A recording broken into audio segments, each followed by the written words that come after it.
Hello, my dear students of BSc 4th semester. So, welcome to physics classes by Sarabdeep Kaur Sidhu. So, today's our topic is that is a work done in different processes, that is isochoric, isobaric, isothermal, adiabatic process. So, in this lecture, we will calculate the work done during these all processes. So, first of all, what is work done in the case of a gas? So we know that we have done also these topics we have done in +1 also. So all of you know that the work done that is equal to minus P external into dV, where this is the external pressure and dV is the change in the volume, and this equation is only true when pressure is constant, not true for all cases. But this equation, when we integrate P external dV initial volume to final volume, or you can say V1 if initial and final is V2. This equation is true for all processes. So can you memory these two things? Clearly, first of all this. Then work done, we have also know work done by the gas and work done on the gas.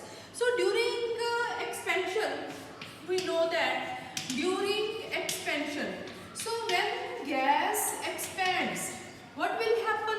Gas expands, volume increases, pressure decreases. So when volume increases, then dV, that is positive. dV is positive. So when this is positive, then work done is negative. This is negative. If this is negative, then what you can say that work done by the gas. Work done by the gas. Clear? Then during compression, gas compressed. So during compression, volume decreases. Means this dV is negative. When it is negative, then negative positive.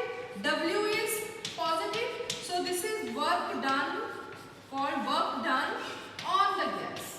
So work done on the gas is taken as positive. Work done by the gas is taken as negative. Clearly, first of all these things. Now for work done for an isochoric process. Isochoric process. Yes. Now we want to do the work done during this. So iso means same, choric means volume. So same volume. So volume is constant. So in this case, volume is constant. So if volume is constant, then change in volume, that is equal to 0.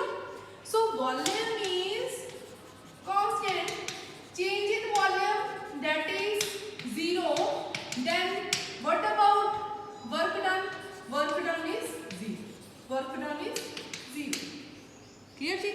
Then isobaric expansion. You can also say isobaric expansion.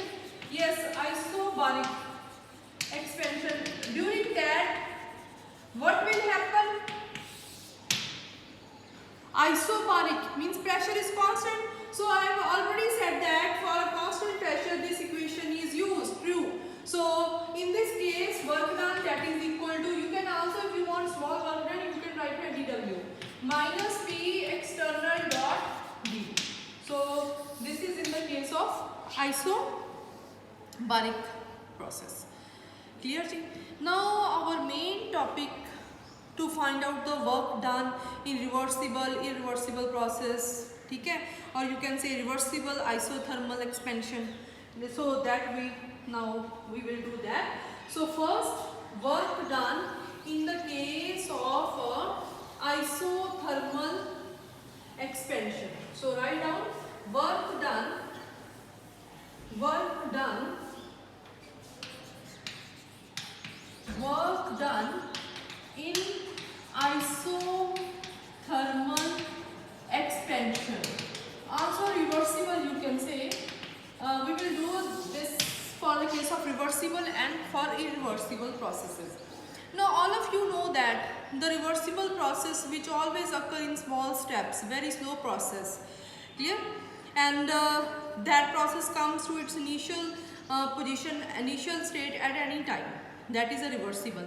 And irreversible process is spontaneous process, that is occur at a fatafat, clear, that is a spontaneous process. So to do this, first of all we take a isothermal. Iso means same, thermal means temperature. So pressure volume can change in this process, but temperature remains the same.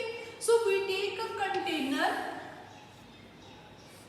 whose walls are perfectly conducting,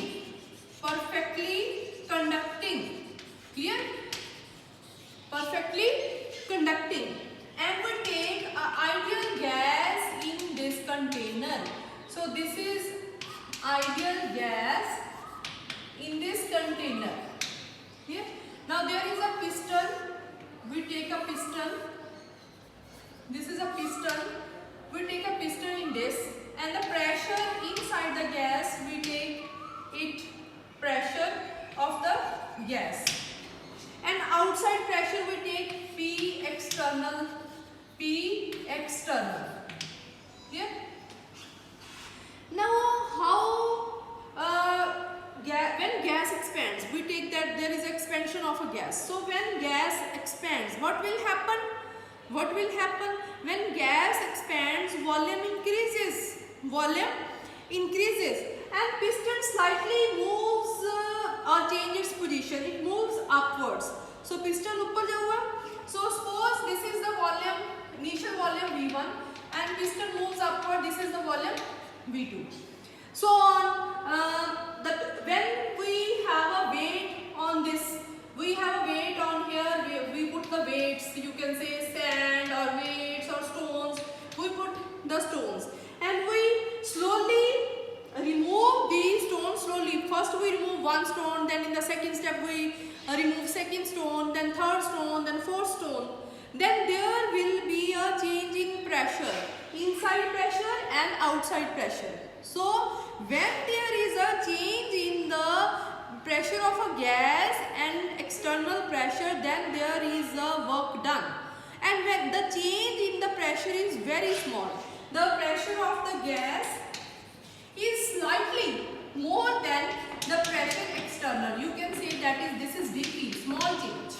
Here, small change in the pressure, and when there is a change in the pressure, the piston goes upward slowly, and it reaches at the maximum point where it wants to go. Suppose at final position of the piston is here. Clear? So this is the next volume, you can say final volume. If this we take V1 dash, take it not V2, V1 dash, and the final is V2. Clear? So always if there is a small change in the two pressures, so there is a small change in P external and P of the gas, then maximum work has to be done. Clear? Maximum work has to be done. So and the change in the volume, you can say this change is very slowly in steps. So that's why we call it a reversible process. It can change to its initial position at any time when we are removing the stones from here one by one. Clear? Stones, mass, anything we put here. Clear? To maintain the change in the pressure. And when there is no change in the pressure, there is equilibrium position. The piston is always in its own position. Its position doesn't change at that time. Clear? So in this way we can find out the work done in the case of a isothermal expansion, and this is a reversible. So we know that the Boyle's law, what Boyle's law says that the pressure is inversely proportional to volume, and we know that according to Boyle's law we can say that P1 V1, initial pressure, initial volume, that is equal to P2 V2, and we know also PV is equal to, if there are n moles of a gas, nRT. We know this gas equation, we know this. Now from these two we will find out the work done in the case of a isothermal expansion. Now the second case, the perfectly conducting, the walls of the container, all are, this piston, all are perfectly conducting. Perfectly conducting means when there is an expansion, because this is an isothermal process, we have to maintain a constant pressure inside. So when there is a expansion,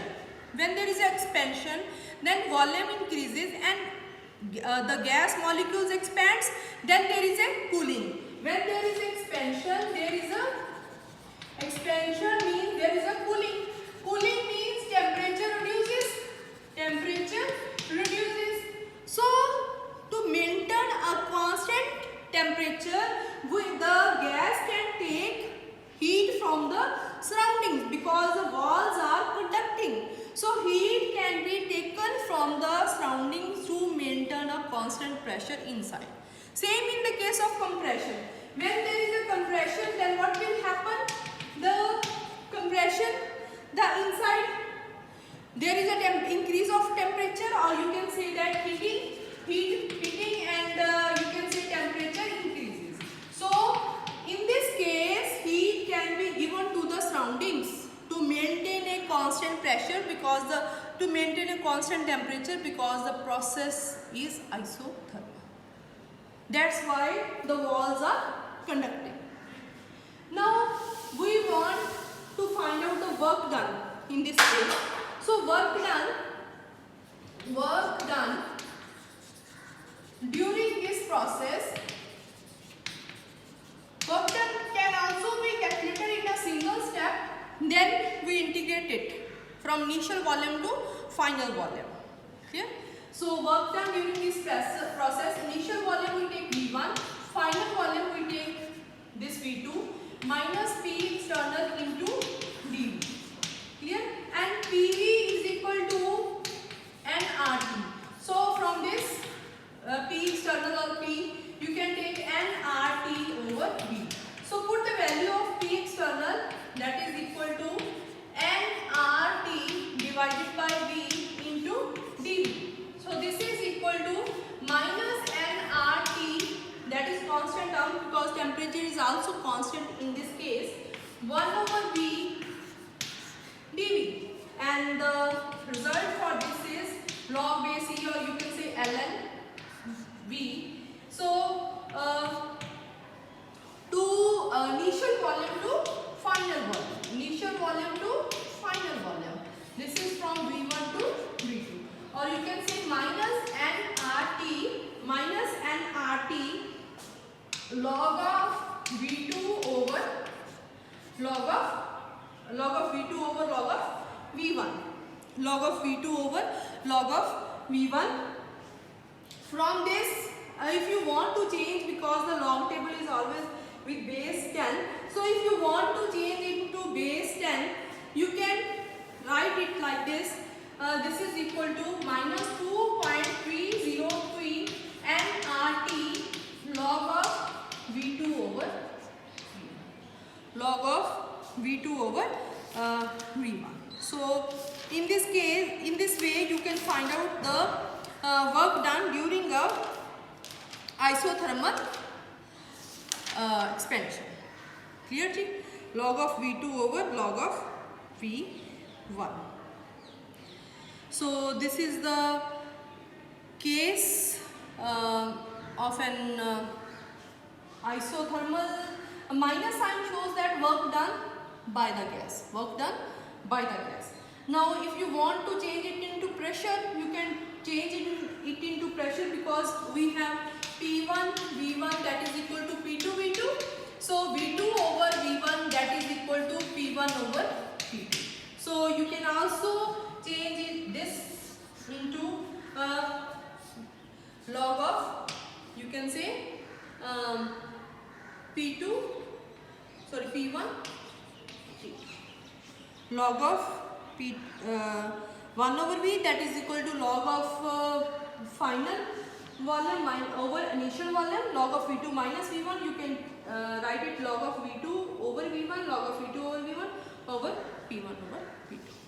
Clear? So this is work done during isothermal expansion. Okay?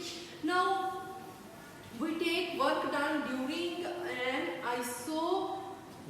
adiabatic expansion. So this is in the case of reversible, and if you want to find out in a irreversible process, this is in a reversible process. Now in a irreversible process, for example vacuum. Okay? So vacuum means there is a free expansion. There is a free expansion.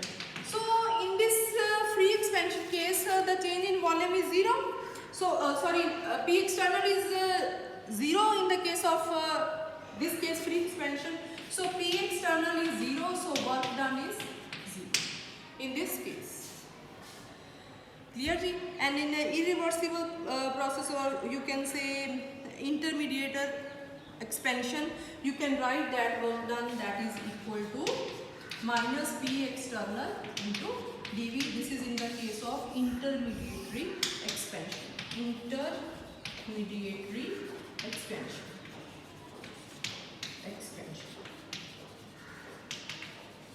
Clear? Now in the next part we will do work done in a adiabatic expansion. Yes, in the case of adiabatic process, or also you can write only adiabatic process. In this case, what is the difference from an isothermal process? The walls are perfectly insulating. Because adiabatic process means the change in heat remains constant. So there is no heat can flow from a system to surroundings, and from surrounding to system. No heat can enter the system, no heat can leave the system. Yeah? Pressure, volume, temperature can change in this case.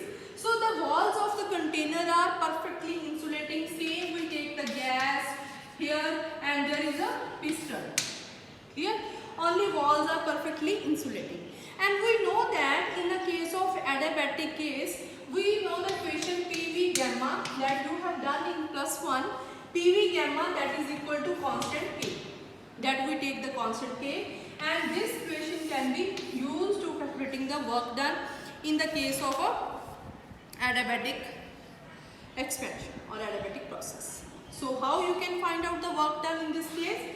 We know that work done, that is equal to minus P into dV from initial volume to the final volume. Now from here you can find out the value of P. P is equal to K over V gamma. Gamma, you know that gamma is the ratio of Cp and Cv. Clear? And gamma for monatomic, that is 1.6, and for diatomic, this is for monatomic. You all have done this. This is for monatomic. Then for diatomic 1.66, I think. For diatomic it is 1.4, and for 1.33 in case of triatomic.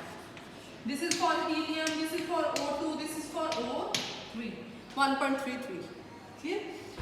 Now we put the value of P from here in this equation. So this is equal to minus V1 to V2 P K over V gamma, K over V gamma.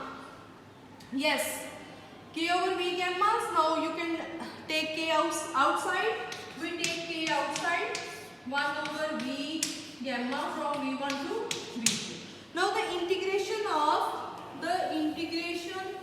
for this, that is equal to W that is equal to minus K V minus gamma plus 1 over minus gamma plus 1 from the limits V1 to V2.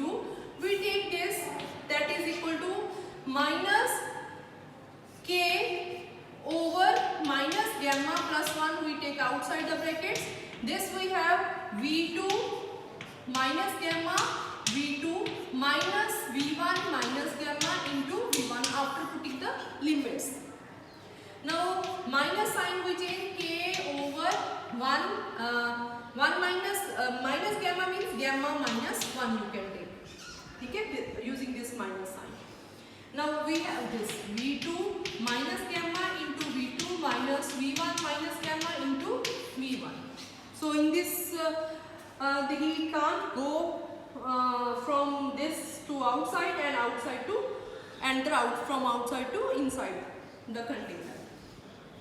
Yes. Now we put the values of V2 and V1 here. From this is K. So we are taking K inside the bracket. K. Now I put the value of K. K can be P1 V1 gamma that is equal to K, and K is also equal to P2 V2 gamma that is equal to K.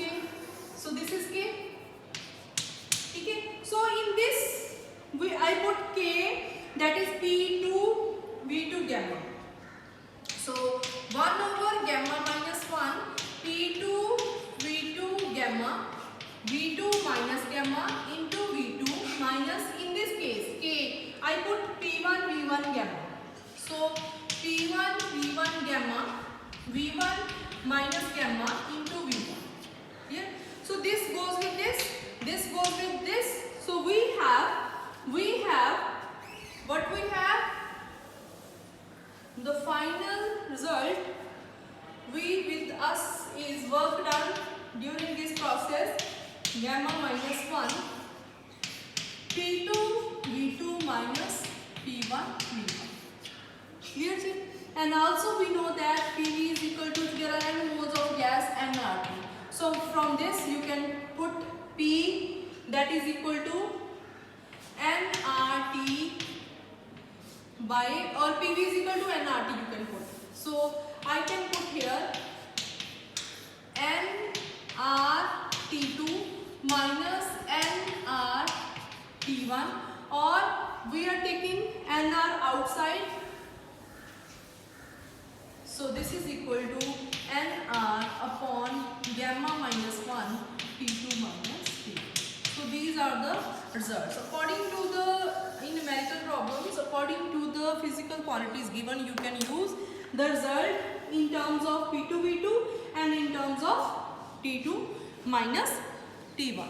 So now what about the PV diagram? What about the PV diagram in case of adiabatic process and in case of a isothermal process? So for that I draw the diagram here. This is PV diagram. You can say PV. The diagram is like this. So this is for isothermal and this is for adiabatic. This is for adiabatic, and you have seen from this that you can see from this that what you can see that the slope for this is less than the slope for adiabatic. The slope for adiabatic is more than the slope for the isothermal. Sometimes it is gamma times the slope of in the case of a isothermal. So this is all about the work done during reversible and irreversible processes, and for irreversible adiabatic process you can say that the work done is equal to minus P external into dV. Clear? Because in the case of that case P is not constant, so you can put minus P external into